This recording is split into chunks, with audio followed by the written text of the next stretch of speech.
Hey everyone, my name is Yarrow and you're listening to the DIY Small Business Podcast. Welcome back. Today I have a solo episode for you.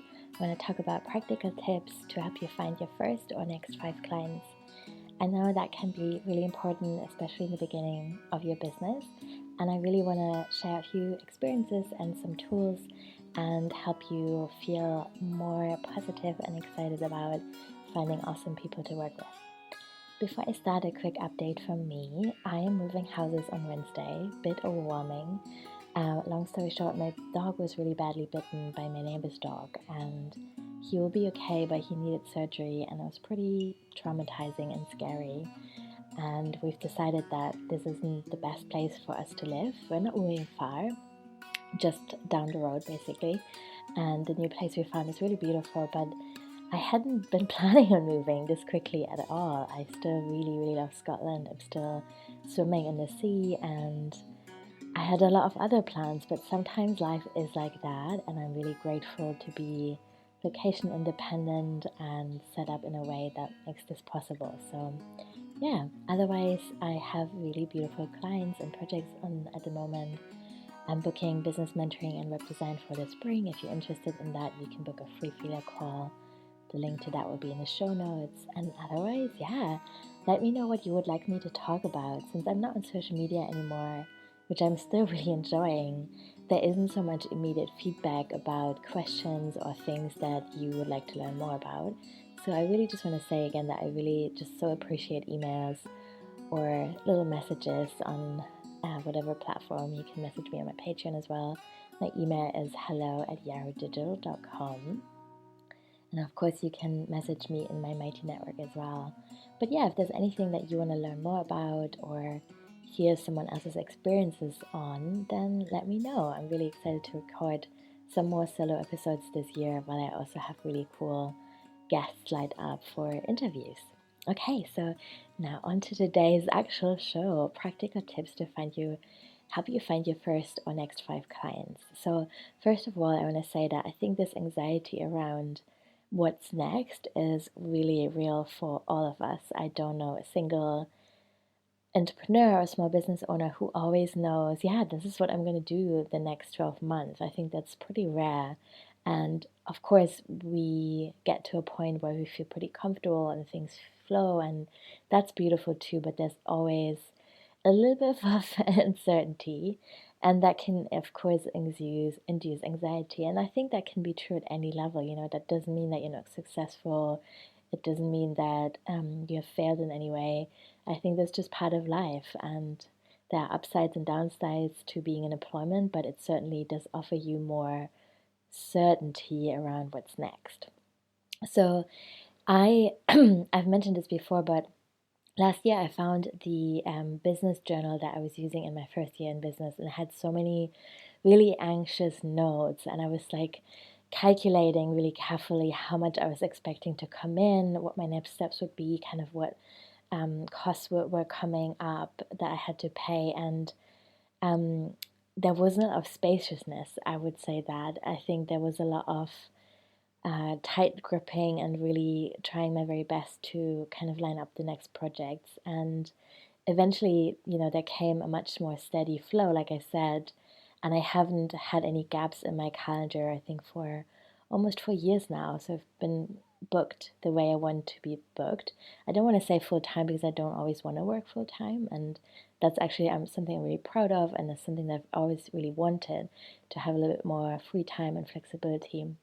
But I will say for the past 4 years, I have been booked as much as I wanted to be booked. And I would like to sometimes book a little bit more in the future. So I would love to book clients for the summer now, but I also really just enjoy the kind of creativity and this dance with like moving between different spaces and having periods of time where I'm relaunching a program, or I'm re-recording a course, or then I'm helping someone else launch, or I'm working on a website. And so I'm okay with that right now. This feels good to me. Anyway, I really think it's helpful for those moments where we do feel anxiety to have a very clear plan in place with strategies and things that we can do to find the next two clients, so that when this anxiety hits, which can sometimes be really sudden, we're not kind of reinventing the wheel every time or wondering what we should do and really panicking, but we're just kind of opening up our journal, returning to our list, and we're calmly working through it and just doing the best that we can. And the first thing that I want to invite you to think about is to be really clear on what you're actually offering. And maybe that sounds like common sense, in which case, great, you probably have a really clear offering already. But if you don't, really look at your website again and see if what you're offering is super clear. If someone is interested in your work, maybe they come across you on a podcast interview on Instagram and they want to know more, do they really know how they can work with you and how much it's going to be and what it will look like? And if not, then that's something that I would really invite you to get on top of and make that super clear. Which leads me to my next idea. Offering more long-term containers and packages can be really important in making sure that you have a continuous flow of clients and projects and income. So for example, there's a lot of people out there that only offer one-off sessions, and sometimes those one-off sessions make sense and they can be this really beautiful spark, or maybe you're offering a product one-off, like a piece of artwork or a herbal package, something like that.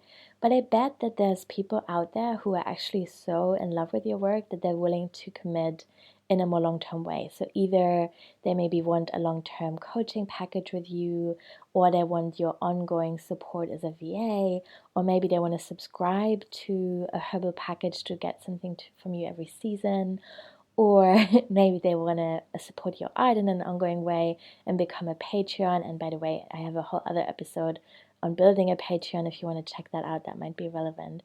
So really thinking about what can someone do if they love your work so much that they want to commit, and also with that bearing in mind that you're not necessarily asking for their firstborn child. I think it can be really beautiful for them as well to know this care or this product or this treat is coming their way anyway. They've committed to treating themselves to it, and they are kind of liberating themselves from having to make that decision over and over again. There's a small bookshop, for example, in Scotland that I support by having a book subscription with them. I really want to read more fiction, and they have this thing where you pay a tenner a month and then they send you this surprise novel, and it's really beautifully packaged and you never know what you're going to get. But they also always add this little note about why they chose this particular book this month, and it's just so sweet, and I really enjoy it in so many ways. It's often something I wouldn't have chosen myself, and it kind of broadens my experience because I get to hear or read about all these different voices, and I'm really enjoying that. So I'm so grateful that they're offering that, and there's been other bookshops that I would also love to support in this way, where I was like, I wish that was available. And who knows, maybe there are people in your world right now that wish that was available from you. And then the next thing that I want to share is to make it a habit to check on your user experience. So I like to think of this as the onion model, and I will just kind of intro this, and there's other spaces in which I go much deeper, but basically you are at the core, like your energy and creativity and what you offer is at the core of this onion, and then the outer layer is kind of, you could also think of it as a galaxy of different planets, but the outer layer is basically the first touching point that people have with your work. That might be on a podcast, might be Instagram, and the next layer, if they're excited and want to come closer to you, they maybe subscribe to your newsletter or they buy like a small product of you. And the closer they come, the bigger the commitment is in terms of time and energy, and the more you can also show up for them because your time and energy is also being honored. So I guess that's all about exchange, right? But if you think about it in these different layers, it makes sense to check how that's flowing if someone first comes across your work. So say, for example, you've been on someone else's podcast. Have you linked back to your website? And then when they land on your website, is it on the homepage immediately clear within 10 seconds what you're offering and what they can expect to learn more about on the site if they choose to stay? Or have you linked to everything that you're offering from your Instagram account? Is that super easy to navigate? And it might be helpful to ask a friend because obviously you know what you're offering. You are in your own world. But someone else who has nothing to do with what you're doing, do they immediately really understand what it is that you do and how they could work with you? And maybe if you are part of online spaces, community groups, or on social media, you can also ask strangers for that kind of feedback and make it an exchange and say, hey, like we work in totally different fields. Should we maybe check each other's user experience out and make some notes on that? That could be so insightful and really help you optimize that in a way that brings you closer to booking the next 5 clients or selling the next 5 things. The next thing is reaching out to past clients, not just for testimonials, not just to see how they're doing, but also to see if there's anything else that they might need from you. Maybe you have some ideas, maybe you just want to offer them 10% off as a repeat client. Lots of different options there, but I think staying in touch definitely makes sense. That's something that I haven't always been super good at or intentional about. I would say that I have so many clients that have become friends and that I still am in touch with, and I love seeing their business unfold. But I would also say in the first few years, I haven't followed up with every single web design project that I've done, and I wish I had, because it's always cool to see what people get up to, and that's something that I now really want to prioritize and make time for. So you might want to reach out to past clients and you can invite feedback. Maybe you can ask them for a testimonial, but you can also encourage word of mouth. And that doesn't have to be sleazy at all. You don't have to say like, hey, please tell your friend about me right now because I currently don't have anything lined up and I'm panicking. You can just really gently encourage word of mouth. So sometimes I think all it takes is to remind people that that's something that's really, really important for us as small business owners. So at the bottom of your newsletter, for example, you can have a note and say, do you have a friend in mind that maybe would enjoy reading this? Feel free to forward it to them. Or at the end of a project, you can say, hey, like, how has this been for you? Is there anything else I could do? And if you have someone else who might benefit from my service, I would so appreciate you telling them about me. And again, it sounds like common sense, but I know that I myself have often forgotten it. And when I've worked with someone else and hired something out, I've also not always been asked to think about them when someone has a similar need. And I think that's so beautiful. Like, many of us just really are so committed to supporting small businesses and want to help each other. So why not ask about it specifically? Of course, you can also send a newsletter. That really helps. And I think it is obviously good to not just send newsletters when you're panicking, but it can be a way to fill spots on short notice. Again, in the first few years, when I had a big gap in my calendar, I would sometimes send a newsletter and say, hey, I have this last minute opening and I'm offering it for 20% off. Does anyone want to take that? And that's sometimes has worked for me. And I really now want to have a more consistent kind of routine of sharing and reaching out to people, and it's not this like emergency thing anymore. But at the same time, I think that's fair enough as well. And I think also that we can be honest about that. There's no shame in saying I don't have anything booked this week, or I have this, like, I don't know if overstock is the right word, but I have too much stock of this one thing that I made, and so I'm offering it as a discount, and that it would be helpful for you if you were sharing that. Another thing that you can do is reach out to other podcast hosts. So that's maybe like more of a bit of a long run, because many podcast hosts have a schedule and pre-recorded interviews, so you might not get in there immediately, but it's a really nice habit to develop and a really beautiful way to connect with new clients, because a podcast interview gives you much more of a chance to talk about your story and let your voice be heard than a social media space, for example, usually, because episodes are longer. You get to answer more questions. Could be really a fun and beautiful experience. Another tip is to answer questions in groups and just generally to be really helpful when you're looking for clients. So in the first few years of my business, I feel like I'm bringing up all these old stories, but I was hanging out a lot in Facebook groups and I just answered people's questions. So I would go in and in the search bar, I would put something like WordPress or web design, and there were dozens of people every day asking questions around this stuff. And I didn't specifically say, oh, this is what I do or market myself, but I would give a really kind and considerate answer, and I was being really helpful. And then some of those people clicked on my profile and were like, oh yeah, you know this stuff because this is actually your job.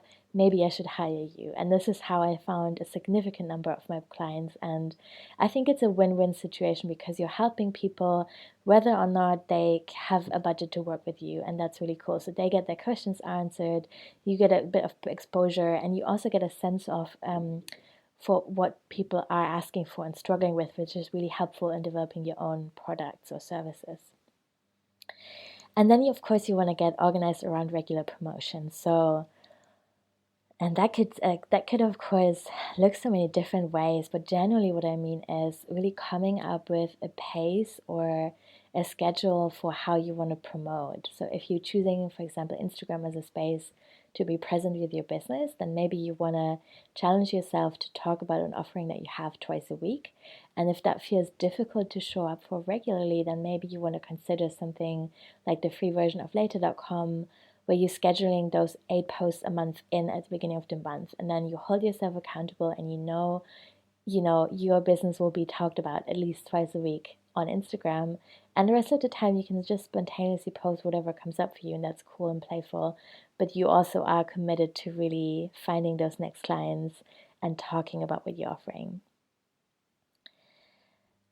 A last thing I want to share is really thinking more creatively about where your potential clients are and hang out, and then hanging out there too. So is that Pinterest, or is that maybe LinkedIn, or are they actually looking on local notice boards in real life for something cool that you might be offering? So that might not be the most obvious thing to do. I think in this business world that we're in, we often think, oh, we have to be on Instagram, we should build a newsletter list, and then maybe we'll have some Facebook ads or something. But so often there are really different places that we're not considering at all because they're not as common, but depending on your niche, that could be something really important to think about and also to revisit frequently. So to summarize what I shared, I think it's really good and important to make regular time to work on your business rather than in it, to avoid these periods of time where you're panicking because you're not sure where your next clients are coming from. And at the same time, when you do have a moment of feeling a bit scared about where the next income or the next paycheck is coming from, to have this emergency list of things that you can do immediately. And so to recap, that could be something like, okay, I'm going to reach out to 3 past clients. I'm just going to schedule 5 promotional Instagram posts. I'm going to send a newsletter and really think about something valuable that I can share in it rather than just panicking and discounting my services. And then I'm going to remember to really ask people for word of mouth recommendations. And I'm going to work on my shame around that because I think it's important. I want to build my business and I believe in what I'm offering.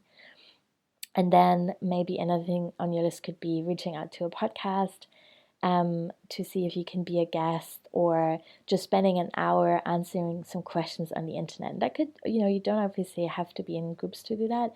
You could also use your Instagram stories and the little sticker functionality there and say, hey, I have a bit of time today. Do you have a question? Is there anything that I can help you with? Just being helpful. And this list of your kind of 5 things that you can do when you're panicking and you want to find your next clients, obviously that will look different for everyone. But I hope that this episode has given you some ideas and kind of like some understanding that there's ways of working with that anxiety and those ways of income and projects to kind of create a little bit more stability and certainty for yourself. And I think being in that place of feeling like, well, I might not always know what I'm going to do 3 months from now, but I know what I can do if I get a bit nervous and I trust myself to make this work, is a much better place to be creative in as well, because being anxious around core needs is really killing our creativity, and that's no one's fault. That's partly a systemic problem that I think we're all facing. And so, yeah, I really hope you can come up with a list of your own and grow your confidence that way and also support each other. Thank you so much for listening and have a beautiful week.